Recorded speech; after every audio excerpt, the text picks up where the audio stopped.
33-year-old Janelle Melton lived in Neptune City, New Jersey in 2009. She had an apartment in the Brighton Arms apartment complex. Janelle worked as a social studies teacher at Red Bank Middle School in New Jersey. She had a passion for history and knew how to get her students into it. On September 14th of 2009, Janelle still had not shown up for school by 8 a.m. It was an important day as she had a guest speaker lined up for her students. The school secretary asked Janelle's estranged husband, Michael Melton, to go check on her at her apartment. Janelle met Michael after college. He said he used to flirt with her a bit. They started dating and got married in Jamaica in August of 2003. They both became teachers at Red Bank Middle School. The marriage was good for about 3 years. Michael said he wasn't used to so much affection or having someone love him so much. He had started a basketball company and was gone a lot. Michael eventually filed for divorce. Janelle became comfortable having her own space. They were still cordial and spoke on the phone every day. When Michael received the phone call from the school secretary that Janelle did not show up for work, he immediately drove to her apartment. He saw Janelle's car in the driveway. He entered the house and called out her name. He walked into her bedroom and saw her on the floor. Janelle had her nightgown on, and Michael saw what looked like blood on it. It appeared to him that she had fallen while she was putting her makeup on. He called 911. Michael said he remembered asking Janelle what she had done. He thought that perhaps she could not handle the separation and had harmed herself. The paramedics arrived at Janelle's apartment around 9:20 a.m. They immediately determined that she was not alive anymore. Investigators found that Janelle had been beaten and tortured over a period of time, probably to get information from her. She had been shot in the head twice and stabbed 5 times. Janelle had been beaten so badly that her jaw was broken in 2 places. Investigators believed at least 2 people were responsible due to the brutality of the slaying. The kitchen window was the point of entry. There was a footprint impression on the chair below the window inside of the apartment. The kitchen had been ransacked. The cabinets were opened, and it appeared as if someone had been searching through the cereal boxes. It is believed that Janelle's life was taken during the night of September 13th in her bedroom. Investigators found a frayed piece of duct tape, which probably was used as some kind of binding. The duct tape had blood on it, and there were latex gloves found near Janelle's body. The evidence was collected and stored so that it could be used later. Michael was interviewed by the police, as he was the one that first found her body. Police first tried to collect any information about his relationship with Janelle. Michael admitted that they were still sometimes having relations. He said he felt like the questions were very evasive, but the police needed as much information as they could. Michael said he was visiting a friend on the night that Janelle's life was ended. His alibi was looked into. The police spoke to Michael's friend. His phone records didn't put him anywhere near Janelle's apartment on the night of the crime. Michael also consented to a DNA swab. 2 days after Janelle's slaying, a newspaper article came out. In the article, it said Michael was her estranged husband and Janelle was found slain in her home. The article also mentioned that the divorce was to be finalized on October 6th. Michael realized that people thought he was responsible for taking her life. Michael said everyone turned on him. Janelle's family and their colleagues all believed he was responsible. Michael's friend was an attorney. He agreed to defend him pro bono. He was told not to speak to anyone. When Michael returned back to work, he had a memo on his desk saying he could not teach anymore or have any contact with students. Michael met the school officials with his attorney. It was recommended to him that he take a desk job while the investigation was ongoing. On November 10th of 2009, 2 months after Janelle's body was found, the DNA came back from on the duct tape. The duct tape had Michael's DNA on it. Janelle's DNA was also found on it from the blood that was left behind.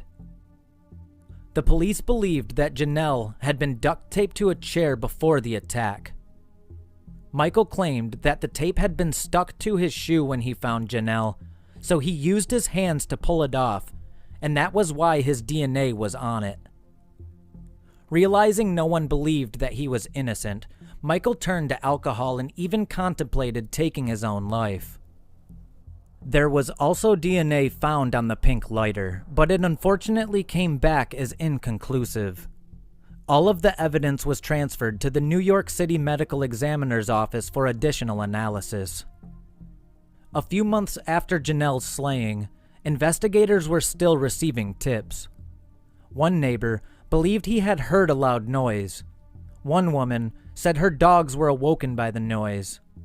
A tall black male that did not live in the complex was spotted near the apartment acting suspiciously. Many people close to Janelle were angry that these neighbors had been sitting on this information for months. On December 3rd of 2012, 3 years after the crime, the police learned that they had a DNA match from the lighter. It came back as belonging to Gregory Jean Baptiste, a Bloods gang member. He was then questioned by the police. Baptiste said that he had never seen Janelle before and had never been at her apartment. The police went in circles with Baptiste as he would not confess to anything. After 27 minutes, he refused to talk anymore. Michael reached out to a friend to help clear his name. The friend went out to talk to people in the area. The friend actually got crucial information, and Michael told police about what he had heard. Apparently, gang members were looking for a drug dealer named David James, aka Munch.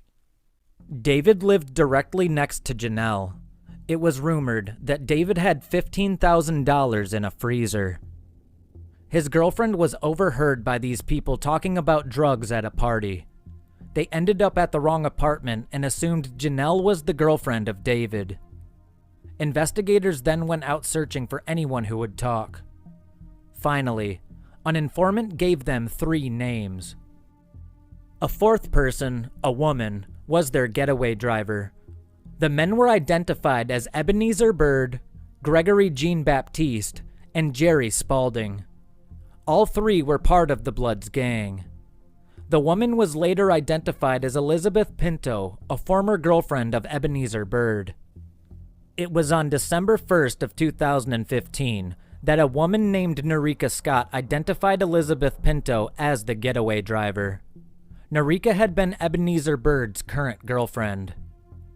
She went to the police after hearing his confession during one of their prison visits. It was clear to the police that she had been very afraid to come forward. Elizabeth Pinto was interviewed. She was also afraid to talk. She finally said Janelle deserved justice and admitted that she was the getaway driver. She said that all 3 men dressed in black and told her where to drive. Pinto was shown photos of all 3 men and she was able to identify them by name. She said she did not know where she was driving to. She agreed to show where she had dropped them off. She pled guilty to conspiracy and agreed to testify against all 3 men. Pinto was also able to tell the police that all 3 men had put on latex gloves. Pinto dropped them off nearby and watched them walk across the street towards the apartment. On March 23rd of 2016, all 3 men were charged with taking Janelle's life, second-degree robbery, conspiracy, and unlawful weapons charges. They all maintained their innocence. The trial began on January 17th of 2019. Elizabeth Pinto was the star witness for the prosecution. The defense argued that Michael was the real culprit. The defense claimed that there was still a lot of evidence that had not been tested. The prosecutors believed that Janelle was home alone on September 13th of 2009. Elizabeth Pinto went to the home of Bird's mom and found all 3 men there. They had her drive them over to the Brighton Arms apartments. Baptiste went in through the window and dropped his lighter. He then opened the sliding door to let the others in. Janelle was in her bedroom. Before the attack, they taped her to a chair. They were searching for the money and drugs, but realized that they were in the wrong apartment. They shot Janelle, probably so she would not identify them. The phone records of all 3 men placed them at Janelle's apartment. They were all found guilty of taking Janelle's life, robbery, conspiracy, and weapons charges. A 4th man, James Fair, was also found guilty of conspiracy to commit burglary. He had been the one to spread the word that David kept his money in the freezer. They were all sentenced to life in prison. Elizabeth Pinto pled guilty to conspiracy and was sentenced to probation. Their crime spree, which spans over 28 years, is over, said Superior Court Judge Joseph W. Oxley. James Fair is serving an 82-year sentence from unrelated charges. One of Melton's sisters, Connie Sadler, told the judge about the victim's dedication to her profession and her students. Janelle was not just a teacher by profession, Connie said. It was her mission. I believe Janelle knew that teaching was her calling from God. Janelle wanted to do more than inspire students academically. She wanted to make a real and lasting impact in their hearts and their lives. What the 3 men did to her sister was a heinous and demonic act, Connie said. But, she added, I know Janelle is a Christian, and she would want me to forgive them. I pray for them, and I pray that God will have mercy on them. But every action has a consequence. Michael Melton went to rehab, and he is now focusing on his basketball spotlight company. He said that after he had heard about what really happened to Janelle, half of him was feeling relieved because they knew it was not him who did that to Janelle. The other half is feeling heavily distraught because she lost her life over some money. He said, Now, my life is really not about me anymore. It's about working for the community and trying to help save people's lives. That's what gives me the peace and motivation I have each day. I was given a second chance, so I have to do the best I can with the gift I've gotten.